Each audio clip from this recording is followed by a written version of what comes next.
You are listening to the How to Talk to Girls podcast with me, Trip Kramer. Hello and welcome to another episode of the How to Talk to Girls podcast. I'm your host, Trip Kramer from tripadvice.com.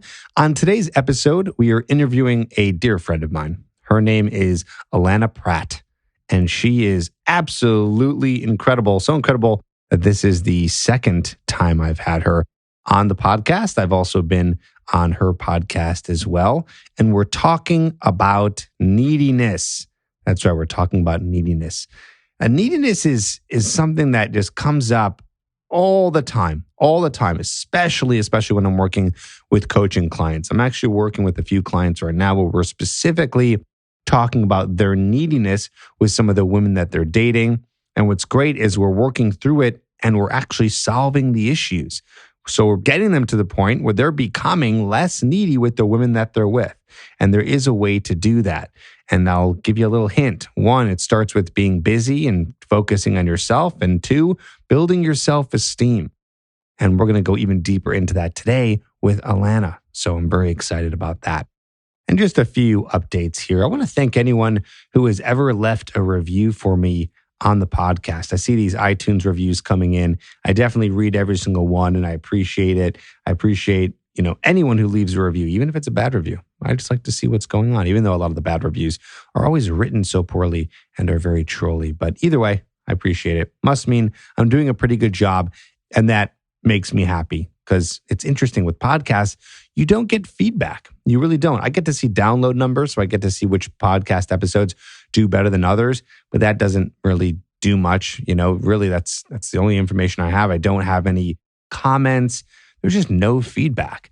And it's good to have that because then I know exactly what's helping you, what's not helping you, because I want to be as useful as I can to you.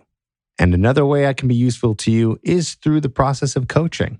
And so I get a lot of applications every day, but I just want to let you know that I do read every single one. So if you want to apply, I would encourage you to do so. I want to help you and help as many guys as I can. And I read every single word that comes in through any application, like I've said. And so you can do that at coachedbytrip.com. If you feel that you are listening to this episode and you're not getting everything you need from it, like you still need help with your neediness, with your self-esteem, if these things are still a problem for you, I want you to go to coachedbytrip.com so I can give you the help that you need. So go ahead and check that out. For now, here is my interview with Allana.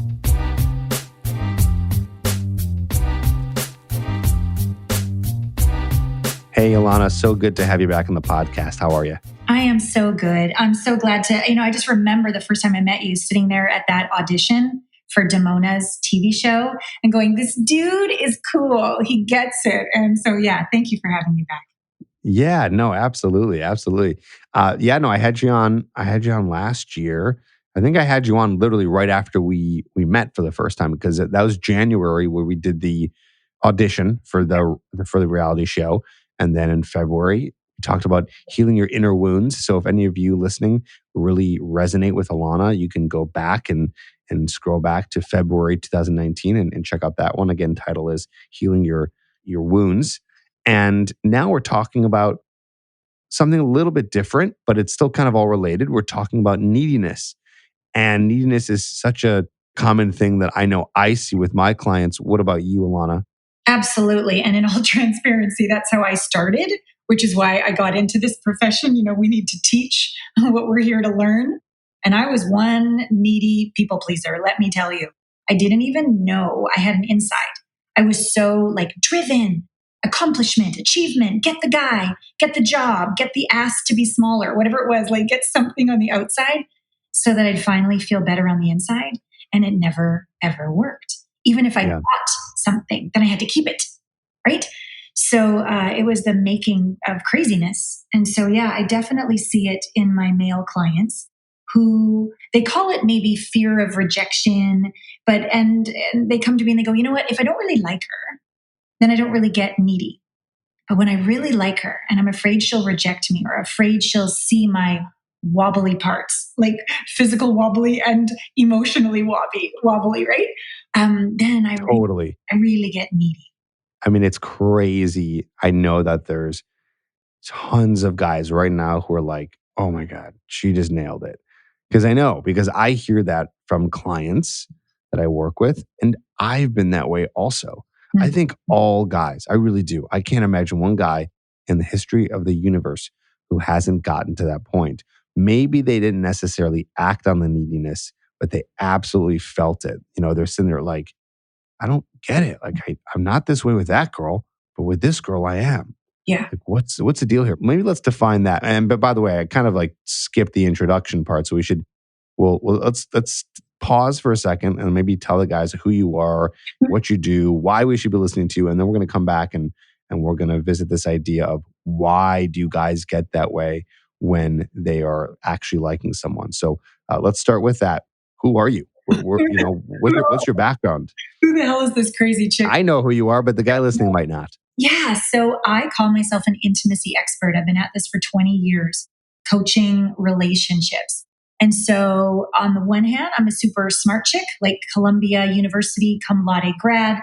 I've got all the certifications that one would ever desire. I've interviewed, I don't know, like on my podcast, Intimate Conversations, like Whoopi Goldberg, Alanis Morissette, Trip Kramer, like the top, right? I've got 6 books out. I've Get Her to Say Yes is where I've always sent men with how to be a noble badass. And so, yeah, I've been at this for a while. And what I love about serving clients is that they tend to do all, I guess I'll call it like the surface stuff, like the quick fix stuff. And yet over time, the very same issue just keeps repeating and repeating. And it's always an issue beneath the chin. It's always the heart. And in fact, it even is connected to erectile issues as well. When the heart is closed, because I'm super smart, but I'm also really into energy and scientific proving of that energy. That if your heart is closed, you cannot be present to yourself or to another.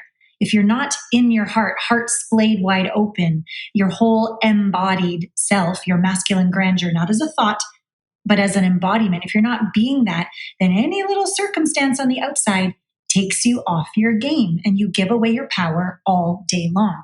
And so men come to me when they're like, okay, you're right. My heart's, can I swear? I don't know if I can swear. Can I swear? Yes, you can. My heart's like fucked.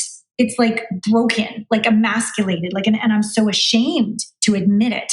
But there's something about me, because I've done so much inner work with my own wobbly parts, that I don't judge. I have this very unconditionally loving way with men where they feel safe to be real with me. And I have this other flavor that men feel really safe with me as well, is I've been through one hell of a 12-year custody battle where I have every right to hate men and be a bitter bitch. But I walk my talk and I do my work so that I can forgive and I can see the best in men. And I can see that when my heart is closed, I'm a bitch. And when a man's heart is closed, sure, he can be an asshole, but that's the human condition. And so I believe in men. I love men. And I really believe I awaken that noble, badass, masculine grandeur with them that I think every man wants to be. I think he wants his best self to show up. I think he wants to be chivalrous and do the right thing when no one's looking. I just think a lot of men haven't been deeply loved by the feminine, deeply praised and appreciated, and only loved when there's money or big biceps or you're doing it right? But not just loved for the humanness, the humanity of just being a man. Like, my God, we get to pretend when we have orgasms. Like, we can fake it. You guys, you're just right out there. Like, there's no hiding. There's so much pressure. And there's so much pressure, you're not allowed to cry. You're supposed to have it all together.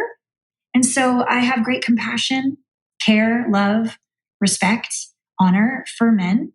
And I also have a line in the sand, like, hit above the belt, like to bring out the best in you, like not pity, compassion for sure, but like, I see your magnificence and I might be a little sassy or sexy or coy or goofy about it, but like, nothing less than your best self. Bring it.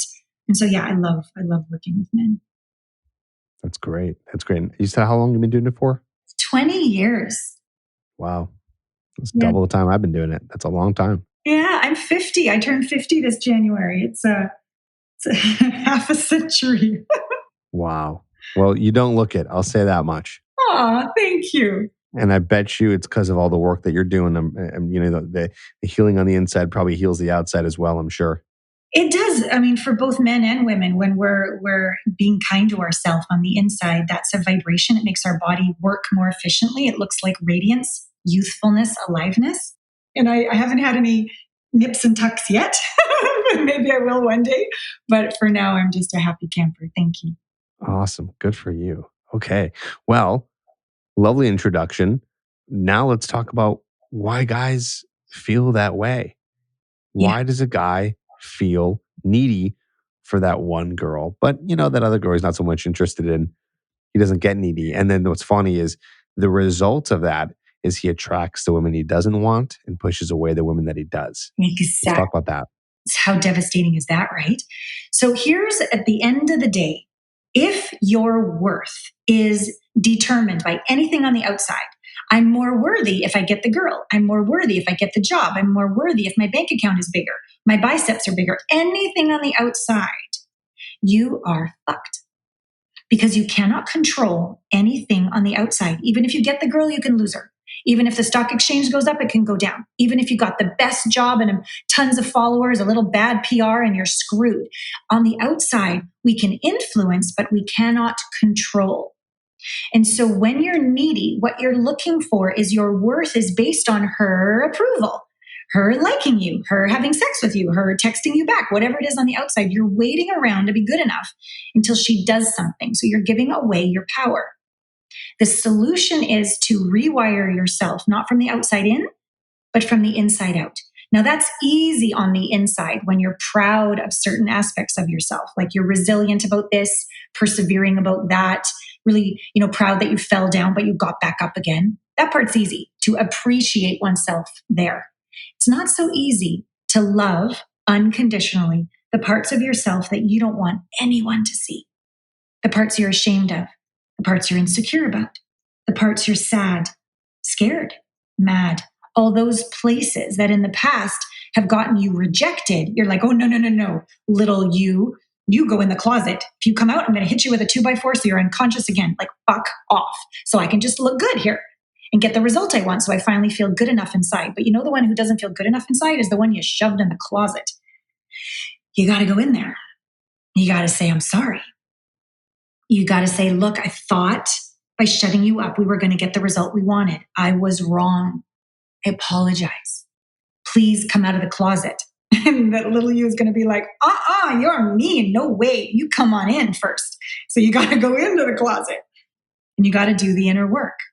And you got to really listen and seek to understand, not just seek to fix and change, which is a strategy so that you'll be perfect and that part of you will smell a rat.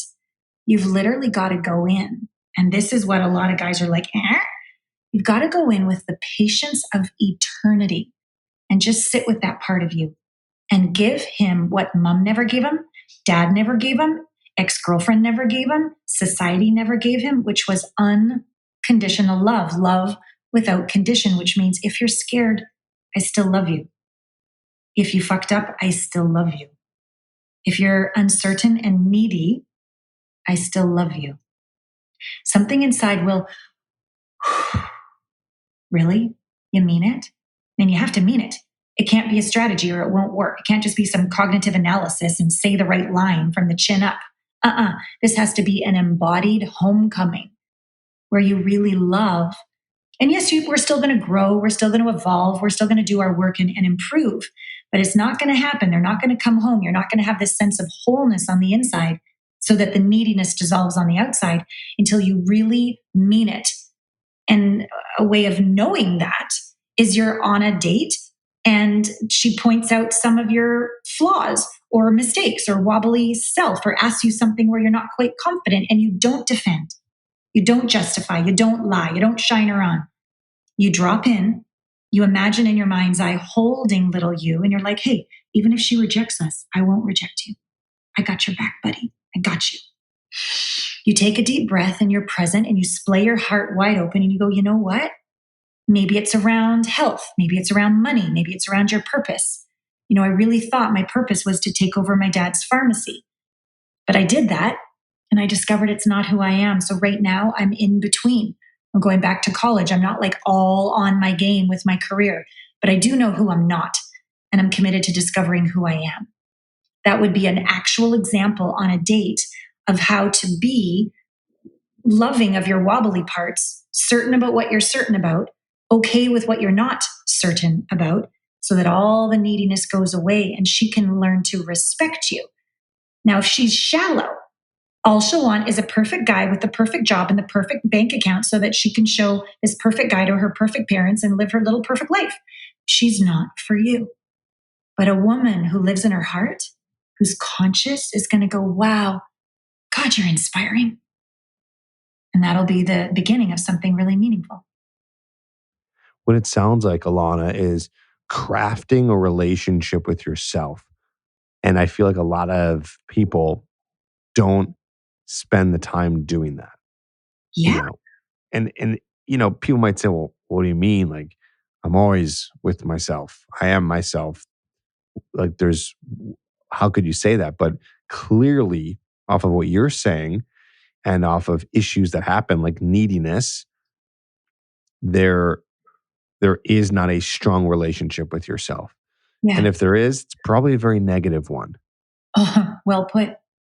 Yeah. If you're needy, I'm sorry, I don't need to be right here, but I've been doing this for 20 years. If you're needy, it tells me, bar none, scientifically, vibrationally, I could probably hook you up to a machine and prove it, but you don't have a solid relationship with yourself. And so the phrase, become the one to find the one, like my latest book is called Finding the One is Bullshit, Becoming the One is Brilliant and Beautiful. And my dating app that's launching July 4th weekend is called Heartmates.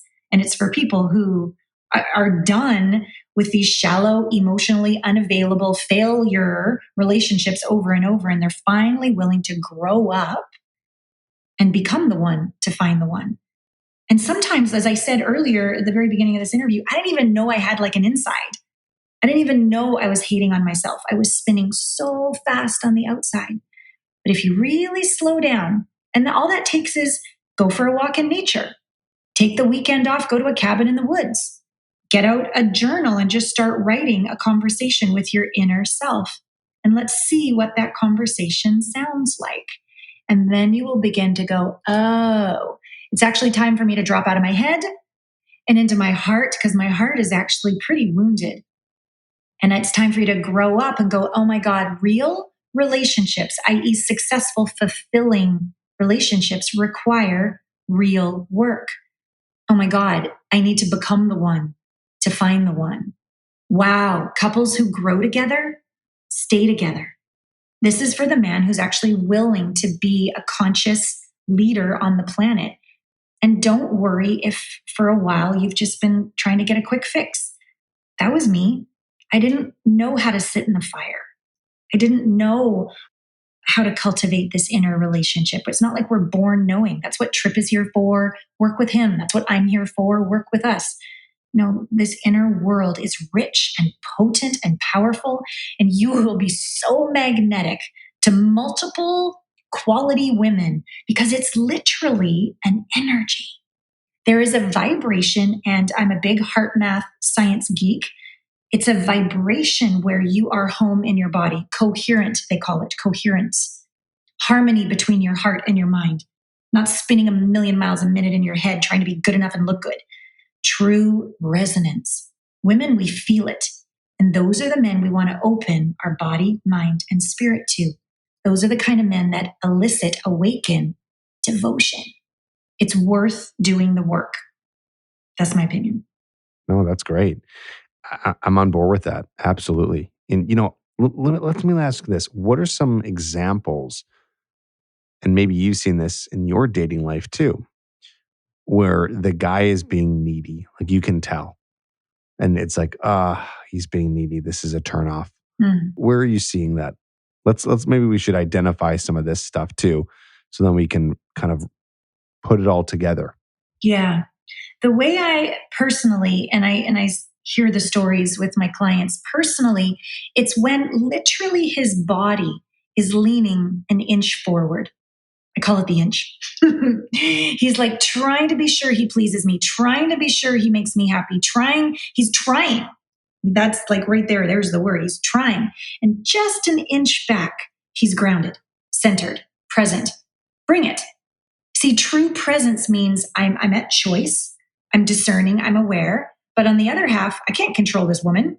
She could, Lord knows what emotional storm is going to come through her today. Like, no clue. Like, he can't control anything. It's almost like that James Bond, I don't know, Indiana Jones. I know those are like fictional characters, but there's this energy of like, oh, so the plane just blew up. Don't worry, I'll turn my watch into a jet ski and off we go. Like, it's like no big deal. There's a centeredness of like, whatever comes, you got this, because you don't, your little you, you've got your own little yous back. So it's like an inch of his behavior of trying to please me too much or get too much from me, or it's like this trying energy. Now, the opposite is true as well. The inch can be holding back an inch, which comes across as arrogance. He doesn't care. Games. He wants to make me jealous.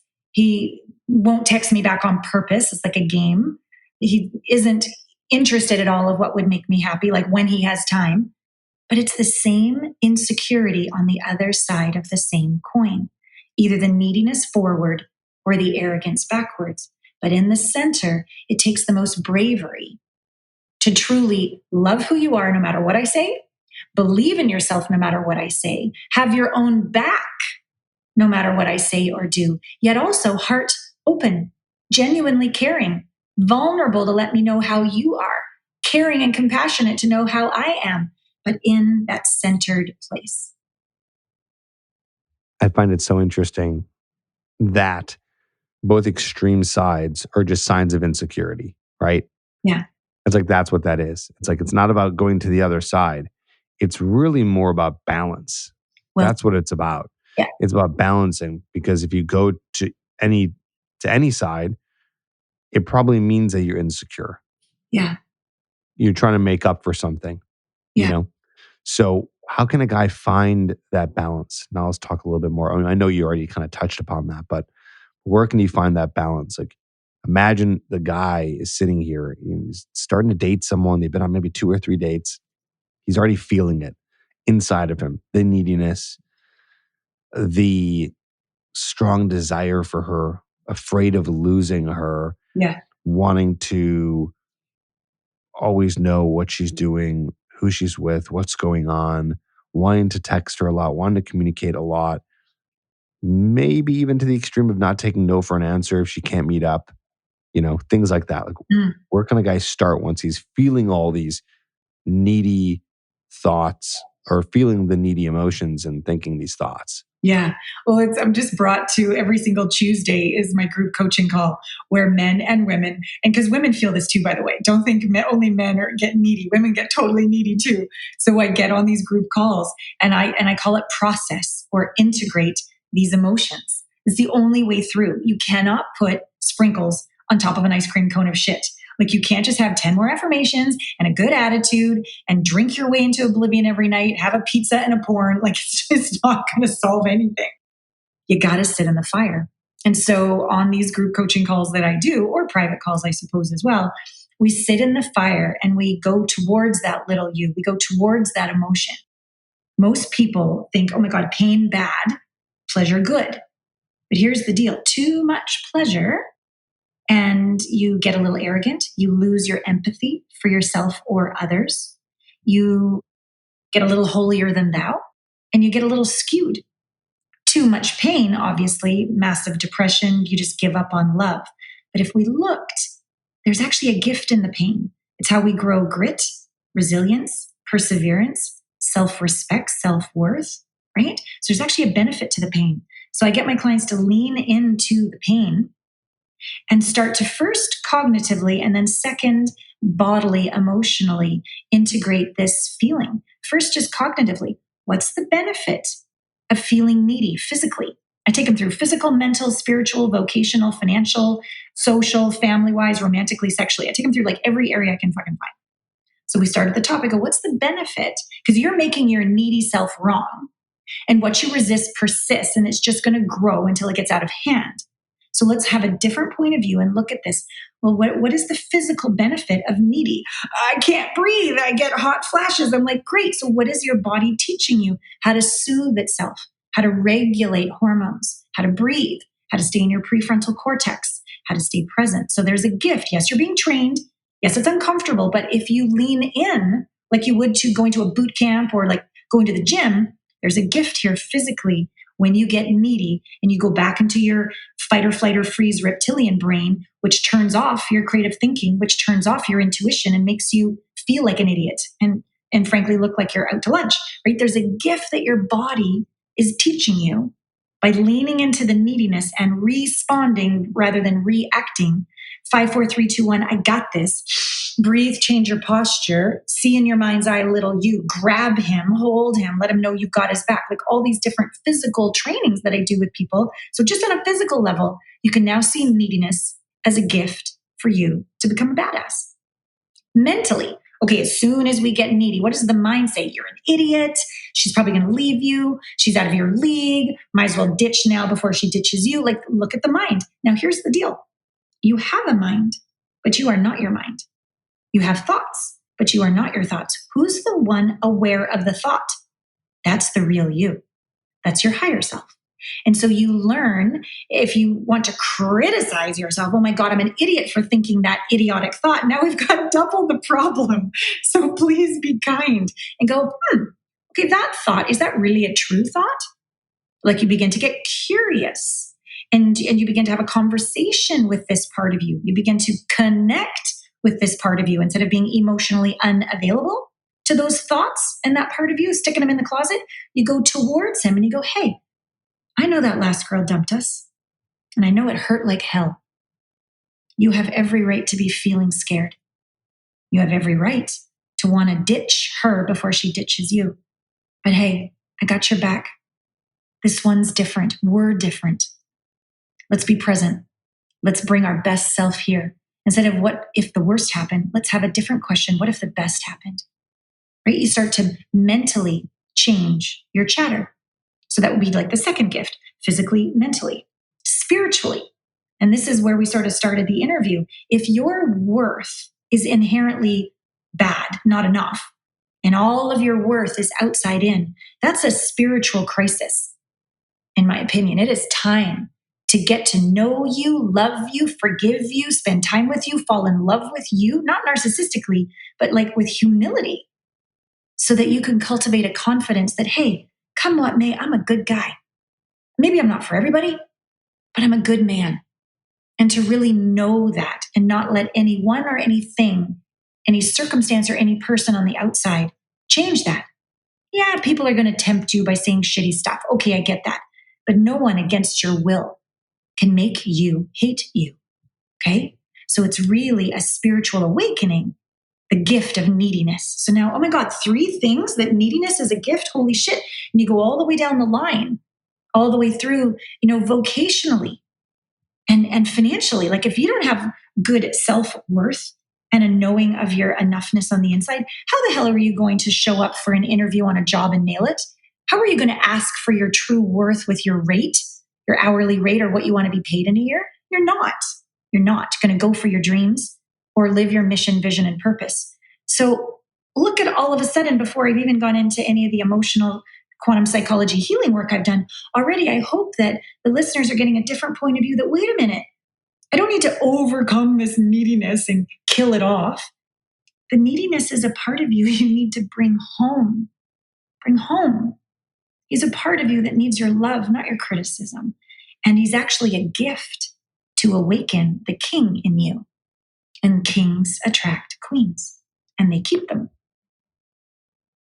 I love that. That's great. One thing I took away from that I'm now gonna sometimes, and this is rare, but sometimes on an interview, someone will say something and that will trigger something in my brain where I'm like, oh yeah, it's like this, and now this is now going to be part of my repertoire. I love that you said, yeah. What's the best case scenario? Mm. Or I don't know if it was exactly your words, but you said it's something like that. It's like we always go negative, right? We always go negative. We always imagine us losing or us having the bad experience or something going wrong, you know? So there's that common saying, right? Like, well, what's the worst case scenario? But we rarely, as humans, ask ourselves, well, what's the best case scenario? Yeah. Sometimes we do, but I don't think we're doing it enough. I can almost guarantee most guys listening, myself included, don't ask that question enough. They only visualize the worst, so they stay in their wounds. They stay in their fear, Yeah. and it's hard for them to break out. So Mm. that's definitely one thing that I gathered from what you're saying, and just the rest of it is it's a lot of Buddhist mentality. It sounds like, you know, of really staying present, being aware of it. You're not pushing away the neediness. You're not saying no, go away, go away. This is bad. You're more accepting it, being aware of it, and confronting it. Mm. Right? I mean, that's what I'm getting from what you're saying here. Thank you. It's Buddhist with a sexy intimacy guide energy to it, because I'm not saying don't have desires. Desires are awesome, right? Like, let yourself be turned on by life, orgasmically alive. Like, enjoy your sexuality, enjoy your sensuality, enjoy your vivaciousness. Like, I don't agree with the Buddhists for that part. But yeah, definitely in terms of the unattachment, lowering significance, dissolving importance, coming home and do the work on the inside. Yeah, definitely a Buddhist mentality. And I want you to know, even though I'm quite masterful at what I teach and I've been at this for a long time, I'm no different than you. I'm, as I mentioned earlier, I'm developing a dating app, and I saved up. I'd been through a long 12-year custody battle. I lost my house, my savings. I went into like $250,000 of legal debt. And in the end, my son, I still have legal and physical custody, but I'm allowing him to live full time with his dad, because it's the only way we could create peace, having to take the high road as the mom. So it hasn't been fun, easy, but I've grown, and I created this whole like down payment for another house, but I spent it on this dating app. Like, the first beta phase, I am funding. And the neediness and the what if it doesn't work was like gripping me one day. So while I'm a coach, I think it's completely out of integrity not to have several coaches, in my opinion. But I have several coaches, and I said, I don't know, it's gripping me. Like, what if it doesn't work out and I'm humiliated and all these people sign up and then it goes bad and blah, blah, blah. And so he helped me process those emotions. Again, we don't push it away. We go towards it. What you resist persists. But what you feel fully, with compassion, non-judgment, and a willingness to sit there for eternity, that duplicates that feeling and it dissolves into nothing. And then you're back to presence. And then the practice, as you so wisely said, Trip, is, what if it does work out? What if it does work out? What if I support so many people in becoming the one, ending this neediness and just overflowing from the inside out, choosing a partner for sure, choosing hot sex. Yeah, let's choose it all. Let's let our desires like awaken the best in us, and yet not need any of it, so that we don't push anyone away, that we literally become the one to find the one. When what if there's success stories? And what if I go to sleep at night knowing that people did the work and met an ideal partner, not another one that cheated on them, ghosted them, and is married or whatever, like a quality partner. And they send me success stories. What if, and this is a fun one, I just kind of go a little crazy sometimes, Trip. And I said, what if I get an RV? What if I don't even buy a house right now? What if I get an RV and travel around and meet all these people who use the Heartmates app, who are having success, and do little radio interviews and podcasts? Like, I just you can get yourself into this like state, this delicious rampage of positivity. And here's what I know with science: the field is listening. The field isn't listening necessarily defining the RV that Allana wants to get, but it's an energy of possibility. It's an energy of synchronicities that lives at this high vibration, where I'll just get a call one day and it's like, oh, would you like to be on this show? Oh my God, I've been wanting to be on that show for a long time. Or a friend will call and say, hey, I've got an extra ticket to such and such. Would you like to come? You were on my mind. How did that happen? That I was on their mind, not other people. It's a vibration. It brings magic into your life. So train yourself to focus on the good, but not as a sprinkle on top of the ice cream cone of shit, because that doesn't work. That's fake. It's exhausting. And ultimately it will backfire. Sit in the fire. I like that. Put on your big boxer shorts and like sit in the fire and do your work. Yes. Sit in the fire. That's so great. This is a really perfect time to kind of wrap it up. I just feel like everything you said here is like powerful. Like I already know a few clients that I'm working with where I'm going to, and they're going to be listening to this part too, or I'm going to send this to them, be like, all right, you need to listen to this because this is exactly what needs to be worked on. All this stuff, very powerful. And we all need to work on it all day, every day, constantly. And going back to the very, very beginning of this episode, we talked about crafting that relationship with yourself. Yeah. Allana, if anyone wants to work with you and they want to work with you on this, where can they find you to do so? Oh, thank you so much, Trip. If you go to my name is Allana Pratt with 2 L's. So ALLANAPRATT.com/connect. That's how you can have a call with my intimacy success advisor, where we're going to help you discover and break through your intimacy blind spot. I attract really clever people. If you would have figured it out, you would have and healed it by now. It's a blind spot. So we have a way of supporting you in seeing what that is so you can take your power back. So that's a way to discover if you are a fit to work with me once we already first provide value for you. And then if it's a fit, my advisor will let you know of group programs, digital programs, VIP programs, and everything in between to work with you. And then otherwise, I would say definitely listen to my podcast, Intimate Conversations, where Trip will be a return guest as well, or see some videos on my YouTube channel, because it's my pleasure to answer your questions, which I do several times a week there. So welcome to my world. And then keep listening for the app because it's only a couple weeks away. So cool. Is there anything you can tell us about the app, or is it too soon? No, it's called Heart Mates, and it's where we become the one to find the one. And so it's where you say, you know what, I'm going to sign up for a year to have my intimacy coaching while I practice being on the court with other people who actually do the work too. My clients kept complaining that the most devastating thing that would happen is they'd really meet someone they liked, and about, after the honeymoon phase, 3 months-ish, things got tough and they got ghosted again.